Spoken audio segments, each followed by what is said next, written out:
Rino masupporters cheCAPS United vangatarisire chii? Mufaro wega wega valavhu modwe murikuona maitira tiri kuita business redu tiri quiet hatina kana player yatakaluza. The commitment which is coming from the players who were doing business last year and the additions which we have brought into the team, gore rino mufaro wega wega ndozvatirwa tichipromise masupporters cheCAPS United. Masupporters enyu neve vanotsikira bhora munyika yese vari kuti muri matsvaga harawa. tatsvaga harawa idzodzo ndo dziripo zvinoitika mubhora toda kuti vanhu vanzwisise. Makore emutambi webhora anongofanana nematambiro aanenge achiita.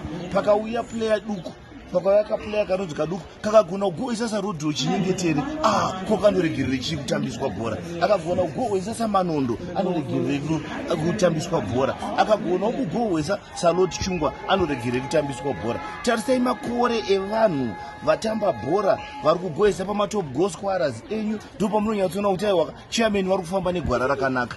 Zvambonzi mune dambudziko remari seChikwata pagore rakafura. Zvakamira sei gore rino? Vanhu havaiswe mutsaga kana kuita zvekumbunyikidzwa. Pese pataita matambudziko emari kuchikwata chedu cheCAPS United, maizviona maplayers vaita kuratidzira anonzi marivots aya, vaizviratidzira vachiuruka kuti CAPS United mune matambudziko. Asi gore rino maplayers abva kuCAPS United vatobva vachichemera kuti varambe varipo nenyaya yekuti kune kugadzikana yavanoti stability iya, zvinhu zvedu zvakamira zvakanaka.